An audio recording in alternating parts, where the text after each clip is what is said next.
All right, guys, you're going to hear me talk about testosterone a fair amount on this site.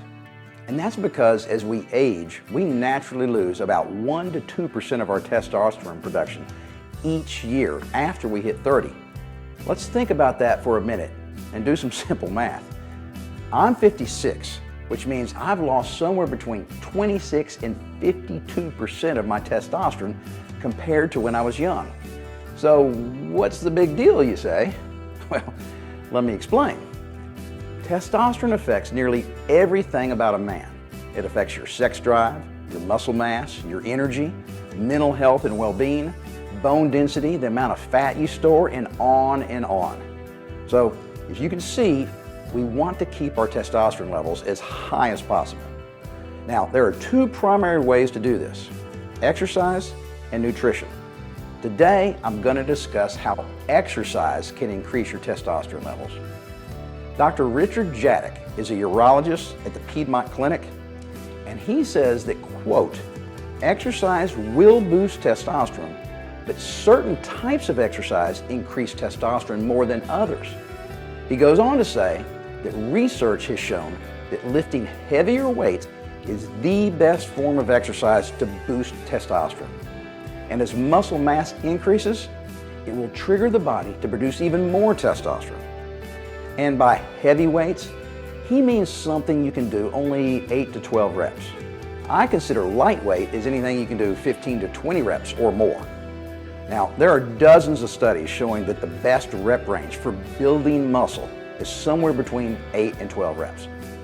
But that means you have to select a weight that causes failure somewhere in that range. You can't just pick up some super light dumbbells and stop at 8, even though you could probably do 20 or 30 reps. You have to really stress the muscle fibers to create the effect that will in turn increase your testosterone. So, how exactly does this work? Dr. Jadek goes on to explain that performing heavy weight training also trains something that is often neglected during lightweight training, and that's your central nervous system. He says that by lifting heavy weights, you're actually improving the connection between your muscle system and your central nervous system. This improvement allows for more muscle fibers to be recruited, and this is where the trickle-down effect occurs. You see, more muscle fiber recruitment means more micro tears occurring. That's right, we actually cause billions of tiny tears in our muscle fibers when we put them under a lot of stress. Now, that's part of the reason that you get sore the next day. And guess what? All these damaged little muscle fibers send signals to our brain to ramp up production of testosterone, because that is what helps our muscles use protein to repair and grow the damaged muscle fibers. You see, not only do the muscles repair themselves after a tough workout, they also slightly overcompensate and grow a tiny bit bigger. And that's where we get the slow but steady growth in muscle size over many, many workouts. So the more muscle fibers we use during a workout, the more testosterone our body needs. That's why it's so important to train your legs on a regular basis. And I failed to do that regularly during my 30s and 40s. Legs are the single largest muscle group in your body. Have you ever heard the old saying, if you want a big chest, do squats? Well, I didn't know what that meant until I started researching the importance of hormones. You create more muscle tears doing legs due to the sheer size of the muscles used. And that in turn increases your testosterone more than doing small muscle groups like biceps and shoulder. Okay, that's enough information for the time being about how weight training can increase your testosterone. But is there anything else you can do to increase testosterone? The answer is yes.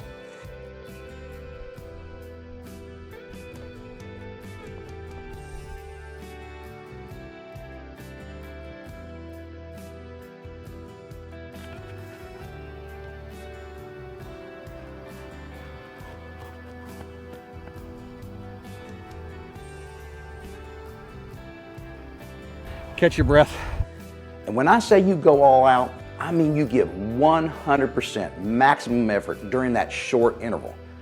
You should be absolutely gassed and totally out of breath at the end of 30 seconds.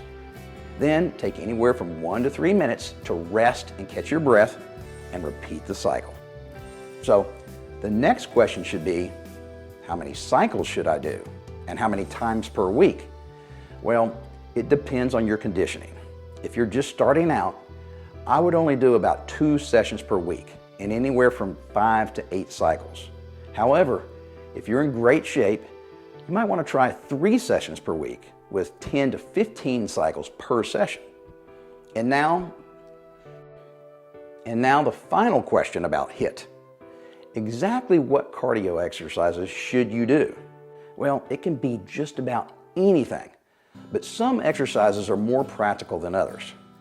It could be as simple as just running sprints, but most of us, like me, would pull a muscle doing that, so I don't recommend it, and I think that's impractical. However, stationary bikes, especially the ones with those arm bars, and rowing machines are fantastic for HIIT.